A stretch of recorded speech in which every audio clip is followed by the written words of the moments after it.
혁신특위 위원장이시죠. 신상진 의원과 이 이야기 나눠보겠습니다. 의원님 나와 계십니까? 예, 안녕하세요. 신상진입니다. 네, 의원님 오래간만에 뵙겠습니다. 예, 예 안녕하세요. 요즘 많이 뒤숭숭하시죠? 예, 여러 가지로 그렇습니다. 네. 어떻습니까? 1차 영입 후에 여러 가지 설왕설래가 많은데 황교안 대표의 리더십이 논란이 되고 있습니다. 좀 문제점이 있다라고 이야기하고 있는데 당내 상황 지금 어떻습니까? 예, 그런 언론 보도들이 있지만, 우리 당내 좀 여러 가지 표창장 사태 이후로, 네.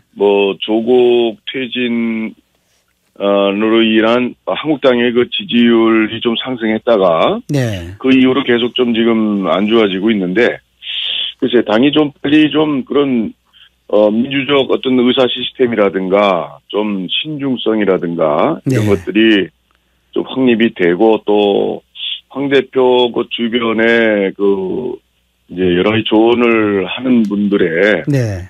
좀 그런 이 국민 눈높이에 맞는 너무 황 대표의 좀 더 좋은 조언들이 필요하지 않나. 그리고 황 대표의 어떤 리더십이 여러 가지 좀 단련되는 과정이라고도 볼 수 있는데 이런 문제들을 빨리 극복을 하지 않으면 정말 문제가 될 수도 있겠다 이런 생각을 합니다. 네. 황교안 대표의 주변에 있는 핵심 참모진들이 좀 더 적극적인 지는 또 객관성 있는 얘기를 좀 해주시면 좋겠다 이런 바람이신가요? 네, 좀 더 여러 가지를 좀 고려하고 또 수도권의 민심 특히나 그런 부분에 좀 고려를 해서 네. 좀 민주적 그리고 열린 정당으로 네. 좀 나갔으면 좋겠습니다.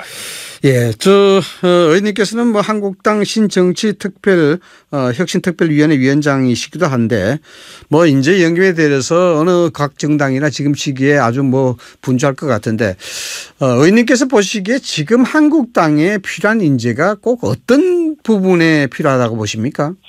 네, 저는 저희 한국당이 일단 이제 탄핵 사태 이후로 이제 많이 저희가 어려워졌지 않습니까? 네. 그래서 그리고 또 우리 당에 대한 이제 이미지가 청년층에서 상당히 좀 부정적인 게 많거든요. 네네.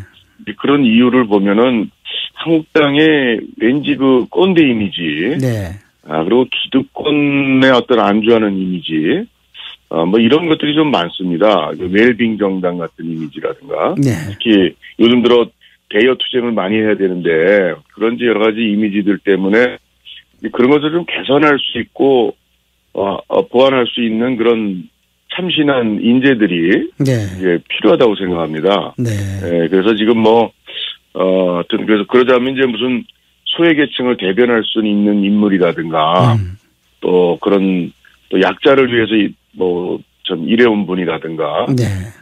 또 앞으로 어떤 흑수저로서 청년 중에 좀 청년의 어떤 미래지향적인 그런, 어떤 활동을 하는 청년들, 예를 들어서 과학기술 분야에 어떤 좀 역할을 하는 네. 청년이라든가, 또 창업에서 열심히 노력하는 청년이라든가, 그리고 하여튼 그런 또 민주당 대여 투쟁을 잘할 수 있는 어떤 자유우파의 어떤 철학이 좀 있는 사람. 잘 갖춰진 네. 청년이라든가 안보 또 경제 분야 문재인 정권이 지금 경제에 여러 가지 실정을 하고 있고 또 안보에도 불안이 조성되고 있으니까 그런 데 대한 좀 아주 특별한 전문가도 꼭 필요하고 그래서 좀 다양한 분야의 다양한 분야. 필요한데 그 인재들을 이제 1차, 2차 영입할 때 좀 더 좀 국민들이 보실 때 좀 한국당이 저런 인재들 영입하는 거야 하는 어떤 좀 임팩트가 있어야 될 것 같아요. 메시지가 있어야 된다는 얘기죠. 네. 네, 좀 그렇습니다.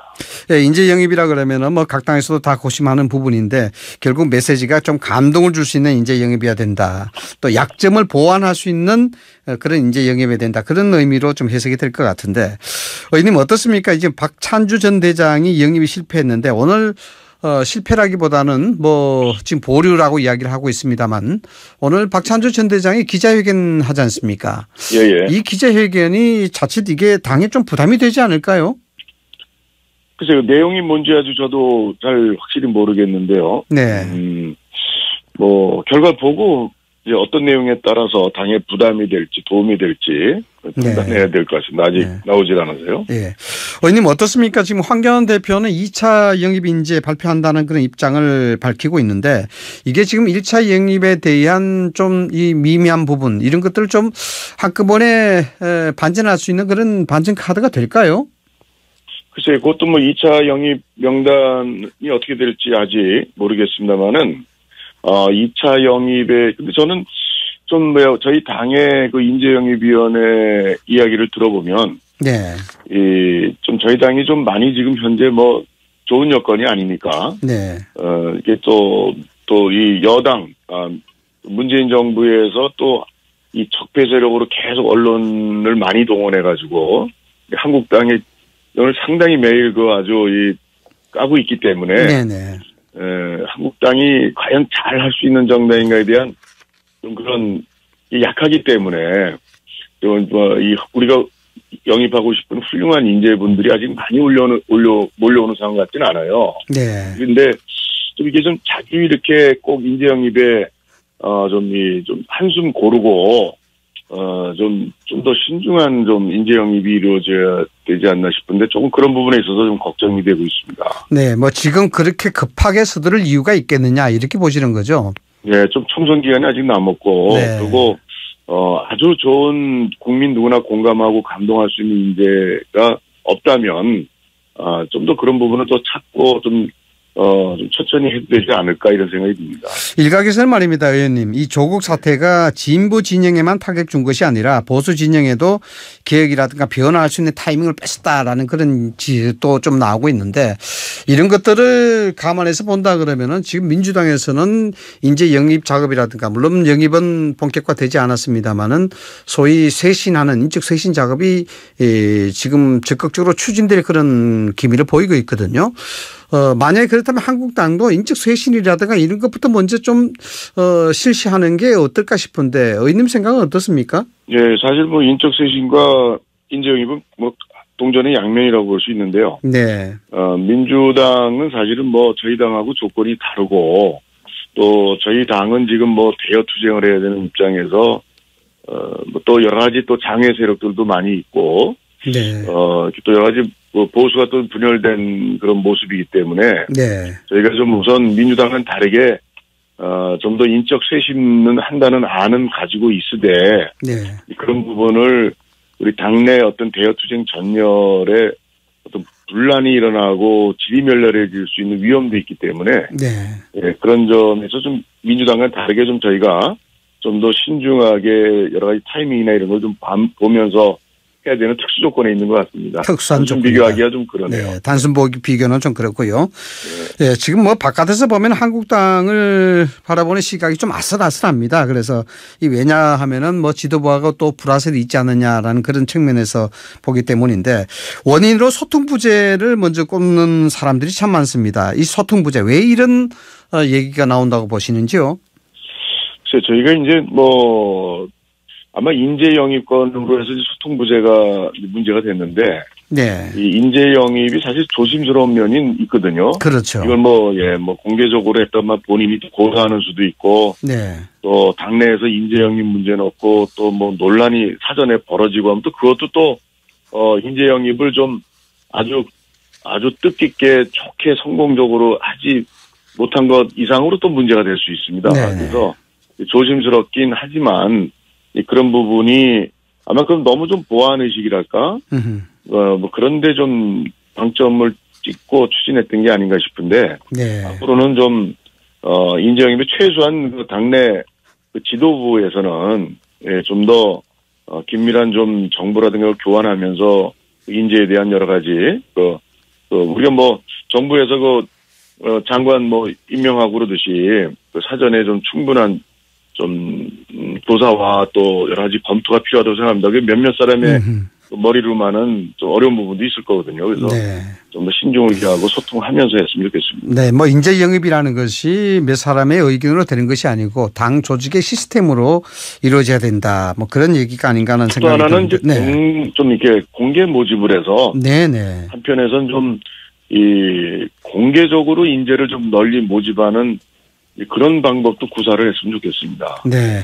방법 차원에서 좀 전격적인 변화가 좀 필요한데 너무 좀 지나치게 보안 의식으로 밀실하다 보니까 이런 얘기가 나오지 않나라는 그런 뜻으로 좀 들리기도 합니다. 예. 의원님 어떻습니까? 지금 민주당과의 지지율 격차가 말이죠. 조국 사태 이전으로 뭐 돌아갔다 이런 얘기가 나오고 있는데 왜 이런 환경 자체가 다시 조성이 되는 걸까요? 사실 이제 국민들께서는 지금 이제 부동층이 많습니다. 네. 우리 한국당에 지지를 확실히 보내주시는 분들이 한 20% 조금 넘을다고 이제 여론조사를 보면 느껴지는데. 네네. 근데 사실 이제 상당 30% 넘는다든가 이럴 때는 이제 잠시 이제 한국당을 좀 못 믿어 하면서도 민주당이 너무 못하니까 지지율이 좀 한국당으로 왔다가도 네. 한국당에 좀 그 실수나 잘못되는 게 있으면 또 금방 실망하는 분들이 꽤 많은 것 같아요. 네. 그래서 저희 한국당이 확고하고 튼튼한 지지 기반을 폭넓게 지금 형성하고 있지 못하기 때문에 표창장 조국 사태로 인한 표창장 수혈이라든가 네. 패스트트랙 가산점 얘기라든가 하여튼 최근에 들어서 좀 이러저런 이유로 해서 저희 당의 지지를 잠시 또 좀 이렇게 했다가 처리하는 분들이 계신 것 같아요. 그렇죠. 네. 그래서 제가 어제 그제 주말에 제가 이 동네 분들을 만나 뵀더니 아주 이 지지층도 걱정하시고 중도 무당층 성격의 분들은 상당히 좀 비판적으로 보시고 그래서 그런 부동층이 많기 때문에 저희 당이 좀 더 신중해야 되는데 저는 이런 부분이 너무 그 당을 이끌어가는 분들이 그다음에 가벼웠다. 지금 네. 너무 영남권에 지금 치중돼 있어요. 네네. 그래가지고 영남에서는 사실 이제 조국 사태 이후로 아주 또 지지율이 많이 올라갔다고 그럽니다. 네.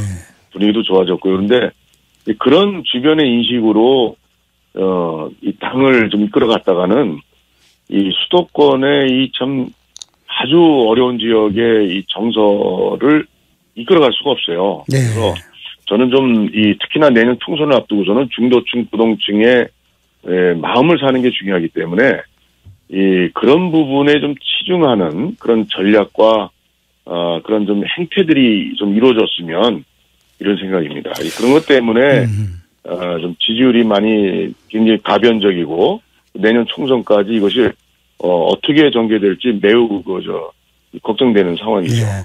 당이 영남권에만 지나치게 치중한다 그러면은 경기 수도권에 대한 민심을 제대로 반영하지 못할 수도 있다. 이런 말씀이신 것 같은데요. 이게 오늘 이제 본격적인 좀 총선 모드로 들어가는 것이 아닌가 생각이 됩니다. 이 총선 기획단이 출범하는데 총선 전략은 개괄적으로 좀 어떻게 보십니까?